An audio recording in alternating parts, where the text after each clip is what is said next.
Alors bonjour à tous, c'est Jean, j'espère que vous allez bien, bienvenue chez moi et bienvenue sur la chaîne de la gestion de patrimoine. Vous le savez, l'objectif de cette chaîne est de vous aider à gérer votre situation personnelle et familiale, et ce peu importe le montant de votre patrimoine. Alors on est rentré dans une grande série de vidéos sur tout ce qui est foyer familial et notamment les différentes formes d'union que vous pouvez choisir. Et aujourd'hui la vidéo va porter sur la forme d'union qui est la plus courante, je dirais, parce qu'elle est par défaut, et c'est l'union libre ou le concubinage. Et vous allez voir, il y a plein de choses à savoir et à apprendre sur ce sujet-là, donc n'hésitez pas à rester jusqu'à la fin de la vidéo. Allez, on se retrouve tout de suite pour parler du concubinage. Donc vous allez le voir, hein, le sujet porte sur une forme d'union qui est finalement l'union la plus courante, même si probablement que la majorité des personnes ne sont pas conscientes qu'elles sont aujourd'hui considérées potentiellement comme étant en concubinage ou en union libre. Donc on va parler de concubinage pour simplifier, mais sachez que concubinage et union libre, finalement, c'est la même chose. Donc il faut savoir que le concubinage, finalement, c'est quasiment la seule forme d'union sur laquelle vous n'avez pas à faire d'acte de déclaration spécifique. Donc vous pouvez être par défaut considéré comme étant en concubinage à partir du moment, par exemple, où vous vivez ensemble, vous avez des enfants ensemble, vous avez un compte commun, vous avez un foyer commun, etc., etc. Vous êtes considéré, si vous en faites notamment la demande, considéré comme étant en concubinage, et on va voir après par la suite les impacts, les avantages et les inconvénients que ça peut avoir. Donc le gros avantage du concubinage, et c'est souvent par là qu'on commence, c'est que ça permet de se mettre avec quelqu'un sans forcément de faire d'actes spécifiques et d'avoir d'engagement spécifique, puisque le concubinage a ça de particulier, c'est qu'effectivement, il est en dehors de tous les droits primaires qui sont liés à des unions, et pour lequel, si vous êtes en mariage ou en pax, vous êtes soumis à ces droits-là, à ces devoirs-là. Donc typiquement, pour vous donner 2-3 exemples, donc vous n'avez pas de devoir, vous n'avez pas de droit particulier, vous n'avez pas de démarche à faire, il n'y a pas de solidarité entre époux, donc ça c'est un point qui est extrêmement important, pas de solidarité entre époux, que ce soit sur les gains, sur les dettes ou autres, vous n'êtes pas solidaire de ce qui se passe avec votre conjoint ou conjointe, votre concubin ou concubine, en l'occurrence pour ce sujet-là. Il n'y a pas de masse commune des biens, donc par définition, chacun a son jardin. Voilà. Personne, il n'y a pas de transparence entre les patrimoines, etc., etc. Donc ça, c'est la base de ce qu'est le concubinage. Donc, pour vous donner un exemple qui est assez frappant, vous vivez chez votre concubin. Exemple, vous êtes chez votre concubin. Il se trouve que votre concubin, à un moment, décide de vendre l'appartement dans lequel il vit et il est seul propriétaire de cet appartement. Eh bien, en tant que concubin, vous n'avez rien à dire. C'est-à-dire que la personne peut décider de vendre l'appartement et ça se passera. Ou s'il est locataire, il peut mettre fin au bail. A l'inverse, quand on est sur Pax ou le mariage, il y a une obligation d'avoir l'accord de son conjoint ou conjointe pour pouvoir faire cette démarche-là. Alors que si vous êtes concubin, vous n'avez pas cette protection-là, entre guillemets.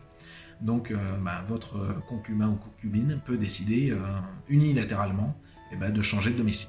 Et là, du coup, vous n'avez pas le choix, vous n'avez pas votre mot à dire, parce que vous n'êtes, entre guillemets, que concubin. Donc ça, c'est un exemple de ce qui se passe ce qui peut se passer dans le concubinage. Alors en termes de fiscalité notamment, parce que c'est souvent une question qu'on se pose, quel est l'impact fiscal si je suis avec mon concubin? Donc la première chose à savoir, c'est que pour parler d'impôt sur le revenu, les impôts sur le revenu des concubins sont séparés. Donc chacun déclare son impôt sur le revenu. Par contre, en termes d'IFI, donc l'impôt sur la fortune immobilière, là vous faites une déclaration commune. Donc typiquement, si vous avez chacun des résidences secondaires plus votre résidence principale, en termes d'IFI, vous allez déclarer l'ensemble de votre patrimoine immobilier de votre couple. Voilà. Donc c'est bien à prendre en compte et à faire attention. Si vous êtes en concubinage, l'IFI est commun. Donc faire attention si vous êtes un peu à la limite qui est à 1,3 million, si vous êtes avec un concubin ou une concubine qui a un peu de patrimoine, potentiellement vous allez passer cette limite.